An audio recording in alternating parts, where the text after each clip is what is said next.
দেখবে যদি ডেঙ্গু হয় তার জন্য ভালো চিকিৎসা করবে এবং সে সুস্থ হয়ে উঠবে। আর যদি হসপিটাল না নিয়ে যায় তাহলে সে মারাও যেতে পারে। বুঝা গেল? তাহলে জ্বর হলে আমরা কি করবো সবাই?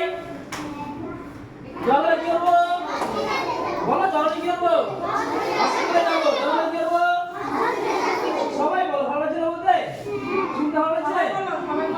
তাহলে যদি আমাদের জ্বর হয় আমরা হসপিটালে যাবো, ডাক্তার দেখাবো, তারপরে যে ওষুধ দেবে সেগুলোকে সুস্থ হবে। ঠিক আছে? এবার যে ডেঙ্গু জ্বর বললাম, এই জ্বরটা কেন হয়? এই জ্বরটা হয় মশায় কামড়ালে। ডেঙ্গুটা কেন হয়? তোমাদের কি মশায় কামড়ায়? কখন মশায় কামড়ায়? সবাই বলো, কখন কামড়ায়? রাত্রে বেলায়। কিন্তু দিনেও মশায় কামড়ায়। কামড়ায় না? হ্যাঁ। আর এই দিনে যদি মশায় কামড়ায় তবে ডেঙ্গু হওয়ার সম্ভাবনা অনেক বেশি। তাহলে ডেঙ্গু মশাগুলো কখন কামড়ায়? দিনের বেলা কামড়ায়।